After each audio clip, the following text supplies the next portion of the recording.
Hello friends, কেমন আছো? আশা করি সবাই ভালো আছো।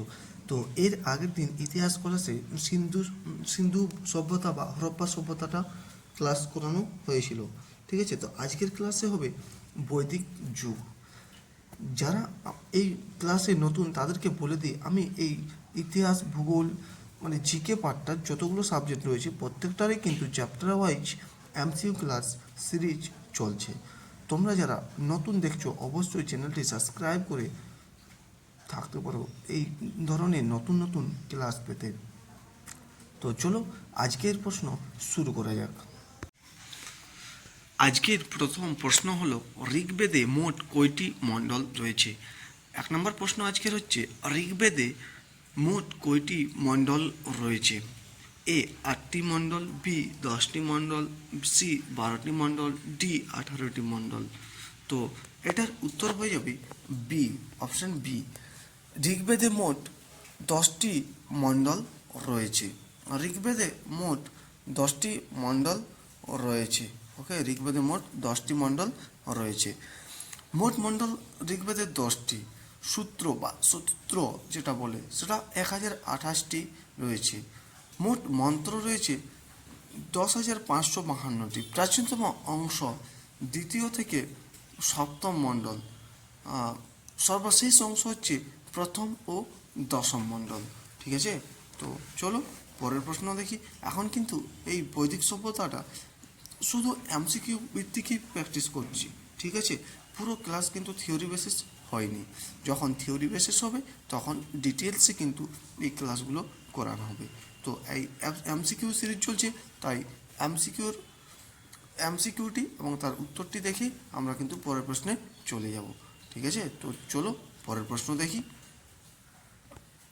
প্রশ্ন নম্বর 2, নিম্নে প্রাচীনতম বেদ কোনটি? নিম্নে প্রাচীনতম বেদ কোনটি? A Yajurveda, B Samaveda, C Rigveda, D Atharvaveda. তো বলো এটির উত্তর কি হবে? তো এটির উত্তর কি হবে বলো? এটির উত্তর হয়ে যাবে ঋগ্বেদ। ওকে, এটির উত্তর হয়ে যাবে ঋগ্বেদ। এটির উত্তর হবে ঋগ্বেদ। ওকে, নিম্নে প্রাচীন বেদ হলো ঋগ্বেদ। ঠিক আছে, তো চলো পরের প্রশ্ন দেখি। গায়ত্রী মন্ত্র কোন বেদে পাওয়া যায়? গায়ত্রী মন্ত্র কোন বেদে পাওয়া যায়? ঋগ্বেদে, যজুর্বেদে, সামবেদে কি অথর্ববেদে? চলো ফ্রেন্ডস এটির উত্তর করো। তো এটির উত্তর হয়ে যাবে ঋগ্বেদে। ঋগ্বেদে এর উত্তর হয়ে যাবে ঋগ্বেদে। ঋগ্বেদে গায়ত্রী মন্ত্র পাওয়া যায় ঋগ্বেদে। ওকে, তো চলো পরের প্রশ্ন দেখি। বৈদিক যুগে প্রধান দেবতা কে ছিলেন? বৈদিক যুগে প্রধান দেবতা কে ছিলেন? বৈদিক যুগে প্রধান দেবতা কে ছিলেন? A Shiva, B Vishnu, C Indra, D Ganesh. তো বলো এটির উত্তর কি হবে? তো এটির উত্তর হয়ে যাবে ইন্দ্র। বৈদিক যুগে প্রধান দেবতা ছিলেন ইন্দ্র। ঠিক আছে, চলো পরের প্রশ্ন দেখি। সামবেদ মূলত সামবেদ মূলত কিসের জন্য পরিচিত? সামবেদ মূলত কিসের জন্য পরিচিত? বলো, চিকিৎসা, সঙ্গীত, যুদ্ধ, কৃষি যুক্ত। সঙ্গীতের সঙ্গে যুক্ত। সামবেদ সঙ্গীতের সঙ্গে যুক্ত। সামবেদ মূলত কিসের জন্য পরিচিত? সামবেদ মূলত সঙ্গীতের জন্য পরিচিত। ওকে, চলো পরের প্রশ্ন দেখি। অথর্ববেদ প্রধানত কি নিয়ে রচিত? চিকিৎসা ও মন্ত্র নিয়ে রচিত, যুদ্ধ নীতি নিয়ে রচিত, রাজনীতি নিয়ে রচিত, জ্যোতির্বিজ্ঞানে নিয়ে রচিত। তো বলো এটির উত্তর কী হবে? তো এটির উত্তর হয়ে যাবে চিকিৎসা ও মন্ত্র নিয়ে রচিত। অথর্ববেদ প্রধানত কি নিয়ে রচিত? চিকিৎসা ও মন্ত্র নিয়ে রচিত। প্রশ্ন নম্বর 7 কি বলছে দেখো। বৈদিক যুগে সভা ও সমিতি কি ছিল? বৈদিক যুগে সভা ও সমিতি কি ছিল? এ বলছে ধর্মীয় স্থান, বি শিক্ষাকেন্দ্র, সি অপশান জনপ্রতিনিধি সভা, ডি অপশান বলছে বাজার। তো বলো এটির উত্তর কোনটি হবে? তো এটির উত্তর হয়ে যাবে অপশান সি জনপ্রতিনিধি সভা। বৈদিক যুগে সভা ও সমিতি ছিল জনপ্রতিনিধি সভা। জনপ্রতিনিধি সভা। চলো পরের প্রশ্ন দেখি। বৈদিক যুগের মানুষের প্রধান জীবিকা কি ছিল? বৈদিক যুগের মানুষের প্রধান জীবিকা কি ছিল? এ শিল্প, বি কৃষি ও পশুপালন, সি ব্যবসা, ডি মাছ ধরা। তো এটির উত্তর হয়ে যাবে কৃষি ও পশুপালন। বৈদিক যুগের মানুষের প্রধান জীবিকা ছিল কৃষি ও পশুপালন। ঠিক আছে, তো চলো পরের প্রশ্ন দেখি। চার বেদের মধ্যে শেষ বেদ কোনটি? চারটি বেদ আবার কি কি? ঋগ্বেদ, সামবেদ, যজুর্বেদ আর অথর্ববেদ।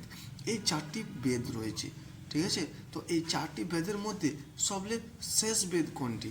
তো এটির উত্তর বলো কি হবে? এটির উত্তর হয়ে যাবে অথর্ববেদ। এই যে একটু আগে আমি বলি না, ঋগ্বেদ, সামবেদ, যজুর্বেদ আর অথর্ববেদ। তাহলে সবচেয়ে শেষ বেদ হচ্ছে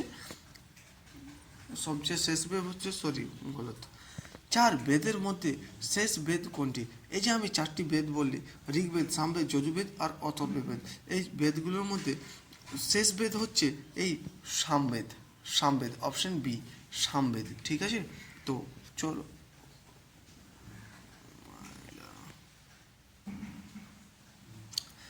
চার বেদের মধ্যে শেষ বেদ কোনটি? চার বেদের মধ্যে শেষ বেদ কোনটি? যে আমি চারটি বেদ বললাম, ঋগ্বেদ, সামবেদ, যজুর্বেদ আর অথর্ববেদ। এই চারটি বেদের মধ্যে শেষ বেদ হলো এই অথর্ববেদ। ঠিক আছে, তো চলো পরের প্রশ্ন দেখি। বৈদিক যুগে গো শব্দটি কি বোঝাতো? বৈদিক যুগে গো শব্দটি কি বোঝাতো? ঘোড়া, গরু, ভেড়া, ছাগল। তো বলো দশের কি হবে? দশেরটির উত্তর হয়ে যাবে গরু। বৈদিক যুগে গো শব্দটি গরুকে বোঝাতো। ঠিক আছে, পরের প্রশ্ন দেখি। রাজা নির্বাচন কারা অংশ নিত? বৈদিক যুগে রাজা নির্বাচনে কারা অংশ নিত? বৈদিক যুগে রাজা নির্বাচনে কারা অংশ নিত? সভা ও সমিতি, বি অপশন বলছে পুরোহিত, সি অপশন সেনাপতি, ডি অপশন বণিক। তো এর উত্তর হয়ে যাবে অপশন এ সভা ও সমিতি। বৈদিক যুগে রাজা নির্বাচনে সভা ও সমিতি অংশ নিত। ঠিক আছে, তো চলো পরের প্রশ্ন দেখি। বৈদিক যুগে রাজা নির্বাচনে কারা অংশ নিত? আচ্ছা, এই প্রশ্নটি হলো এখানে। তো পরের 12 নম্বর প্রশ্ন দেখি। বৈদিক যুগে উপনিষদকে কি বলা হয়? বৈদিক যুগে উপনিষদকে কি বলা হয়? বেদের শেষ অংশ, পুরাণ, মহাকাব্য, সূত্র। তো বলো এটির উত্তর কি হবে? তো এটির উত্তর হয়ে যাবে অপশন এ। বৈদিক যুগে উপনিষদকে বেদের শেষ অংশ বলা হয়। তো পরের প্রশ্ন দেখি। প্রশ্ন নম্বর 13। বৈদিক যুগে শিক্ষাকেন্দ্রের নাম কি ছিল? বৈদিক যুগে শিক্ষাকেন্দ্রের নাম কি ছিল? এ মঠ, বি গুরুকুল, সি বিদ্যালয়, ডি পাঠশালা। তো এর উত্তর হয়ে যাবে গুরুকুল। বৈদিক যুগে শিক্ষাকেন্দ্রের নাম ছিল গুরুকুল। 14 নম্বর প্রশ্ন দেখি। যজুর্বেদে নিচের কোনটি রয়েছে?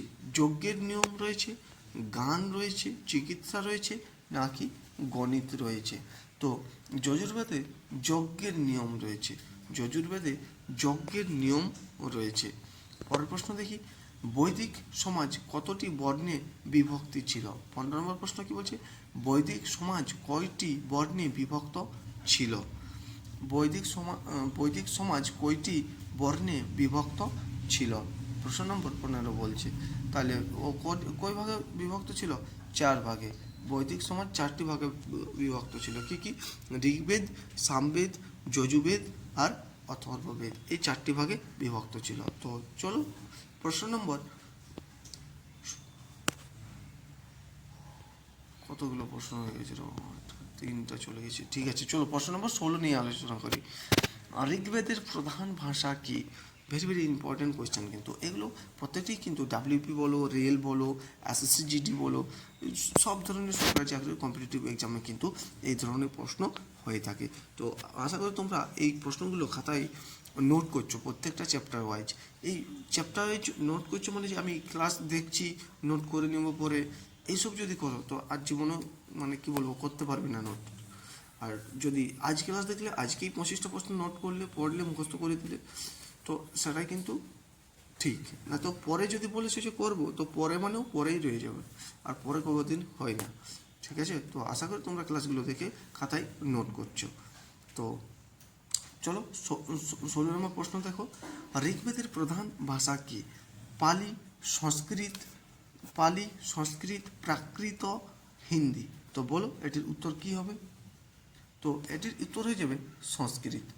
ঋগ্বেদের প্রধান ভাষা হল সংস্কৃত। পরের প্রশ্ন দেখি, আর্যরা ভারতে প্রথম কোথায় বসতি স্থাপন করে? আর্যরা ভারতে প্রথম কোথায় বসতি স্থাপন করে? গঙ্গা উপত্যকায়, সিন্ধু ও সপ্তসিন্ধু অঞ্চলে, দাক্ষিণাত্যে, না আসামে? বলো এটির উত্তর কি হবে? তো এটির উত্তর যাবে সিন্ধু ও সপ্তসিন্ধু অঞ্চল। সিন্ধু ও সপ্তসিন্ধু অঞ্চল। আর্যরা ভারতে প্রথম কোথায় বসতি স্থাপন করে? সিন্ধু ও সপ্তসিন্ধু অঞ্চলে। তো চলো পরের প্রশ্ন দেখি, বৈদিক যুগে প্রধান পানীয় কি ছিল? পানীয় খাদ্য কি ছিল? সোম, দুধ, জল, না মধু? বলো এটির উত্তর কি হবে? তো এটির উত্তর হয়ে যাবে সোম। বৈদিক যুগে প্রধান পানীয় ছিল সোম। পরের প্রশ্ন দেখি, প্রশ্ন নম্বর 19, বৈদিক যুগে পুরোহিত শব্দটি কার সঙ্গে যুক্ত? সেনাবাহিনী, যজ্ঞ, কৃষি, না বাণিজ্য? বলো প্রশ্ন নম্বর 19 এর উত্তর কী হবে? প্রশ্ন নম্বর 19-এর উত্তর হয়ে যাবে যজ্ঞ। বৈদিক যুগে পুরোহিত শব্দটি যজ্ঞ এর সঙ্গে যুক্ত। পরের প্রশ্ন দেখি, প্রশ্ন নম্বর 20, বৈদিক যুগে প্রধান সম্পদের প্রতীক কী ছিল? সোনা। বৈদিক যুগে প্রধান সম্পদের প্রতীক কী ছিল? সোনা, গরু, রূপা, জমি? বলো এটির উত্তর কী হবে? তো এটির উত্তর হয়ে যাবে অপশন, বলো কত? বি। অপশন বি, গরু।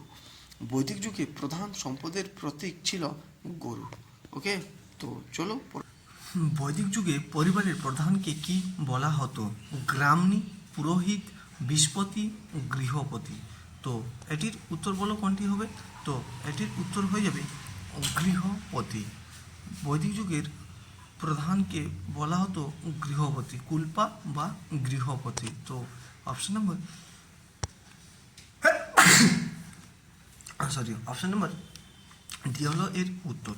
তো পরের প্রশ্ন দেখি, প্রশ্ন নম্বর 22, বৈদিক যুগে গ্রামের প্রধানকে কি বলা হতো?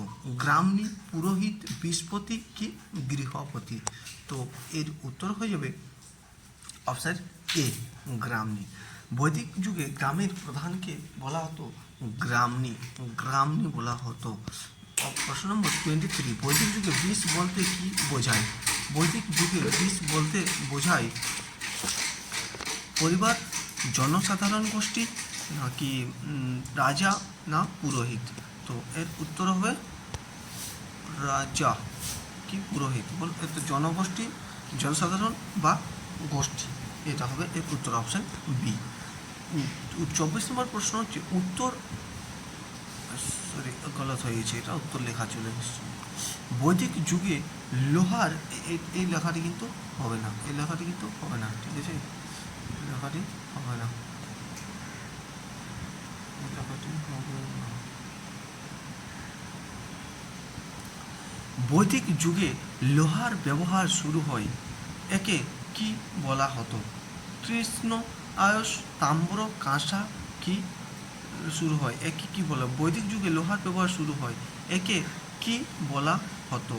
তো এর উত্তর হয়ে যাবে অপশন এ, কৃষ্ণ আয়স বলা হতো। তো প্রশ্ন নম্বর 25 নিয়ে দেখি কি রয়েছে। বৈদিক যুগকে প্রধানত কয়েকটি ভাগে ভাগ করা যায়? বৈদিক যুগকে প্রধানত কয়টি ভাগে ভাগ করা হয়? দুটি ভাগে ভাগ করা হয়। বৈদিক যুগকে প্রধানত দুটি ভাগে ভাগ করা হয়।